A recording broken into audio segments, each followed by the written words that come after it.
We're back at it again on the NorCal 40B. If you're beginning to lose track, if you've seen lots of videos, let's see, we can look at the schematic and that'll tell us where we are. So if you remember, we finished up or started to finish up the RX mixer, but we didn't because we didn't get the toroids put in. So now, hopefully you've been off camera winding, and I wanted to point out a couple of good things in the manual. So remember, we're winding T2, which is the input, and then T3, which is the input to the crystal filter. And I think we covered most of those details. They give you a lot of good clues on the schematic. For example, telling you that it's a 20:1 FT3761, 31 and 8 centimeters on 26 gauge wire. So they tell you the turns, the length, the core type, which is pretty good for a schematic detail. This one's the same core type, a 23:6 and 33 and 13 centimeters. So I found one difficulty, if you haven't wound your toroid yet, that I tried 25 centimeters of wire and I could only get 20 turns. I needed 26. So I just cut a longer piece, like 40 centimeters, and wound with that. I thought about adding 6, but then I didn't really want to unwind it twice. So that's what I did. But anyway, I think 25 is too short. And then we'll go over here. So this is a really good page if you haven't wound transformers before. And they give you a picture of T2 and T3. And the important thing to notice is the numbers of the wires on the core and what they belong to. So this is the single link, and this is the 6-turn link. So you can see the direction of the wire and then the number of the turns, 1, 2, 3, and 4. And then we have a look at the board itself, and I'll show you what we have already wound. So you can see up here in the corner, let's see, I guess we don't have to pull it off, I'll just zoom in. So you can see those are sitting there. That's T2 and T3. And if we turn it over, you can see that they're not soldered yet. So they're sticking through and ready to be soldered. And let's see, soldering iron isn't on yet, so we won't take up that task exactly yet. But those are sticking through, and I stripped them with a pocket knife. If you go online, there's a guy, I forgot, his YouTube channel is about something about melting solder. He says use a lighter and then use Scotch-Brite to get the insulation off, and that's a pretty fair idea. I don't know which is more work, honestly. It's quite a lot of work to look at each little corner and scrape them, and careful not to nick the wire. But it's also a little bit of a mess to have a charred insulation on your toroids. So another thing, while we wait for the iron, just a sec here, one thing we forgot to put in, which is you can build the crystal filter if you want to. I'm just going to bypass it for now because that's 1, 2, 3, 4, 5, 6, 7, 8, 9 more parts. So I'm going to run a wire from the X1 hole to the C13 hole. And you can see those. If you want to do the same thing, or if you actually want to wire up your crystal filter, you can do that. Completely up to you. But if you follow the schematic and you look at the board, you can actually see, let's see if we zoom in, there is a trace from L4 to C13. It goes right to there. So that's a convenient place for me to put that wire. And then from C9 on the other end, and I'll show you that again here. So there is L4. We're going to take it from this C13 hole here, and then we're going to take it from the C9 output here, which is X1. So we'll take the input to X1.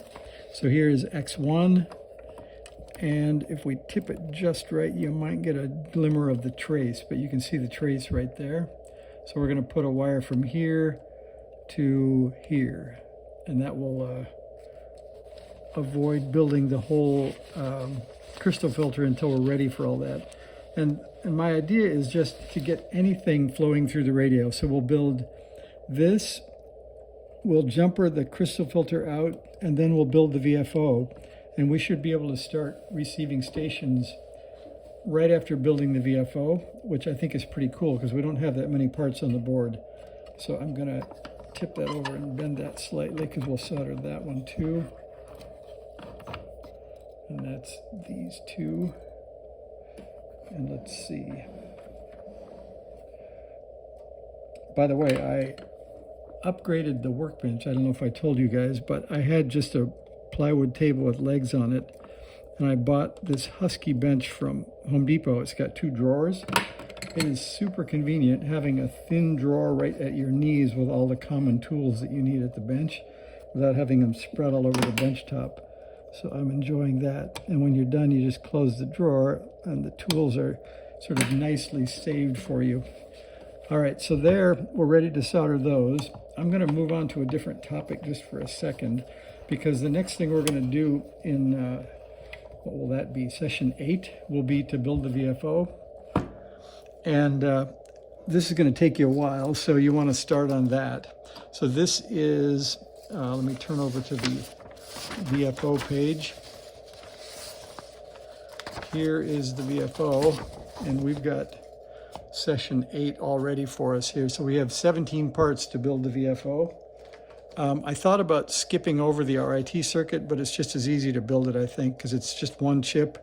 So it's only 3 parts and the switch to get the RIT stuff running. And so these, all the orange parts, will be the VFO we're going to build, and that heads off right there to the receive VFO. And the important piece here is L9, the 21 microhenry. And you can see it says, and boy, is it a long wind, 63 turns, 135 centimeters of wire with 28 gauge wire. So take the thin wire and put 63 turns on. And, you know, I just left the whole length of wire, and I didn't cut it because I didn't want to run out again. So I don't actually know how much wire it took. But this is, let's see, we get it straightened out just a bit. There are the 63 turns. So that's how it's going to look when you're done. So I would say take that in, and I guess if you watch TV, you might get distracted and screw it up. But you can always start to recount. And to remember, again, all you have to do is remember that this is the first time through the core. You can see it goes through. So then you count 1, 2, 3, 4, 5. You can just run your fingernail along those and count, and you'll get to 63. When you get there, you've made it. And then you can cut the leads off and start stripping off that insulation. Since I did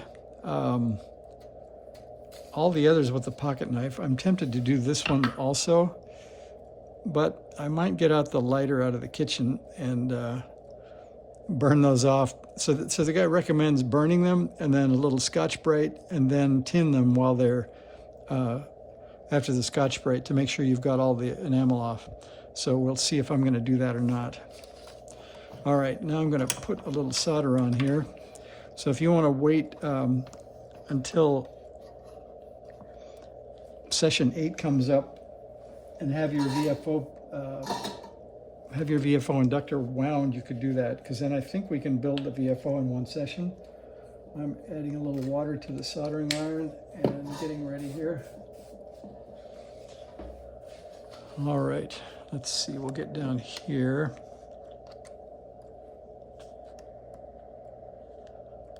Oh, that's quite a glare, isn't it?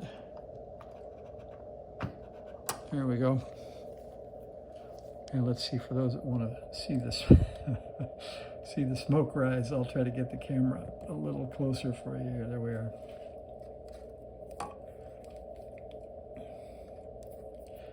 All right, we're going to go see if we can get solder to flow nicely on these leads.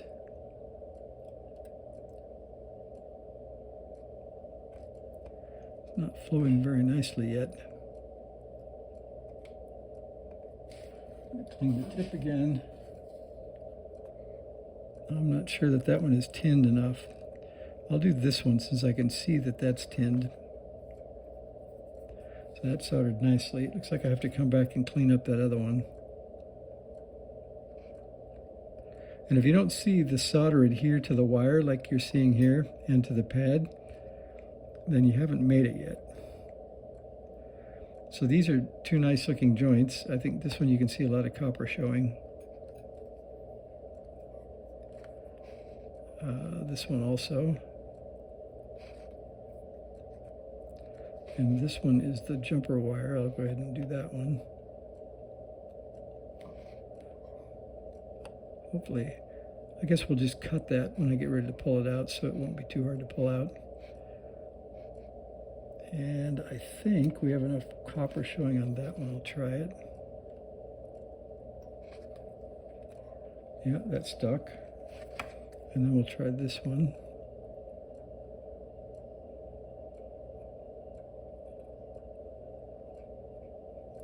That looks like that worked okay.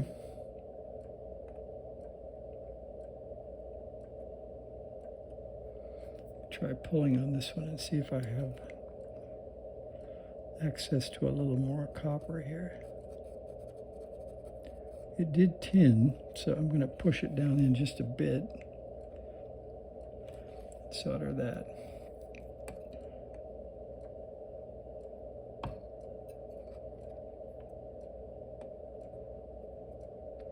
All right, that time we got a good joint. All right, so that should be T2 and T3. We'll cut those off.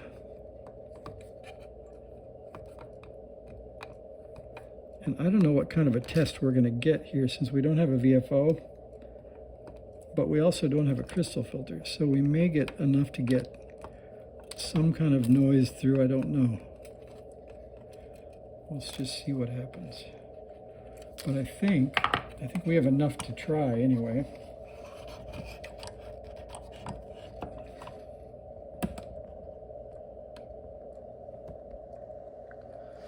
All right, there.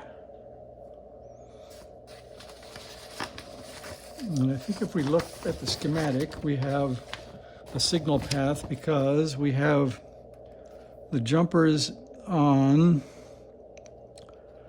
Q3. That would be this jumper. We have the jumper on R4. That would be this jumper. So that gives us a path to here, to the product detector. We have this jumper now. We have T3 in, and we have T2 in. So theoretically, if I touch somewhere around L1, we should get a signal through that does something. So I'm going to grab the speaker.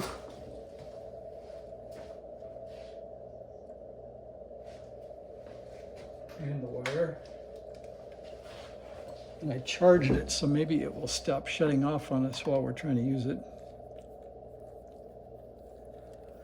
All right, so we're going to plug that in here. And we have a power wire over here. And we'll turn off the K2. It's nice background music, but not right now. And then we'll turn on the DOS speaker over there and hit mode. And then, let's see, we decided that we could get a signal before, I think almost anywhere. Oh yeah. So there's our audio. So that was on Q3. So that is testing here to the audio circuit. So that's working. And then we'll get our favorite small screwdriver here. And we'll try touching the crystal filter jumper.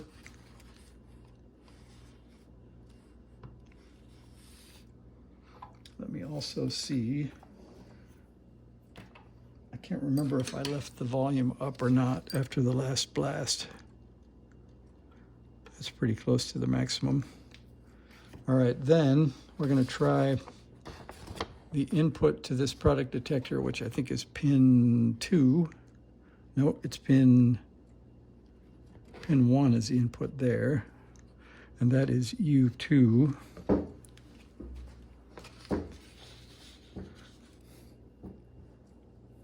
That's U3. This is U2. And we said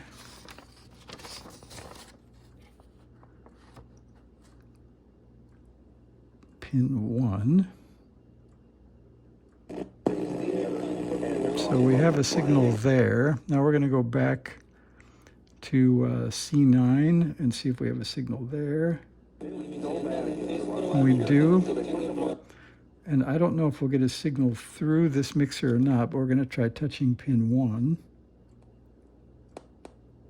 We do get something, but since we don't have a VFO, we don't have a lot to get mixed out with. But I'm going to turn up the speaker there, and we'll try again on, what is that, C4?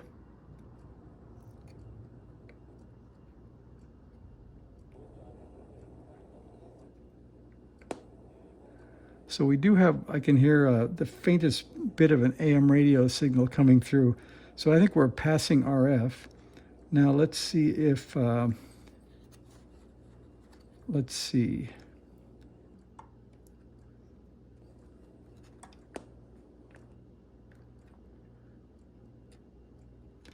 Well, I think I'm going to call that good. I'm going to call that a test.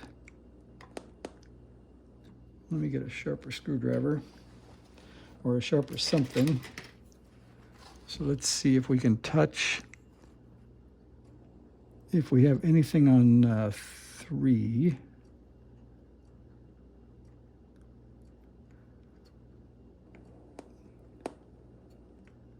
Very faint on the input there on C4. And then we have the 15 microhenry here. No, we don't have much there. I don't expect much though. So I think I'm going to call that tested. I'm going to go build the, or I guess we can start building the VFO. So we're at like 17 minutes on this video. So we'll stop this and claim victory on the mixer. And I'll go ahead and restart, get this posted, and we'll start the VFO. So thanks for watching. See ya.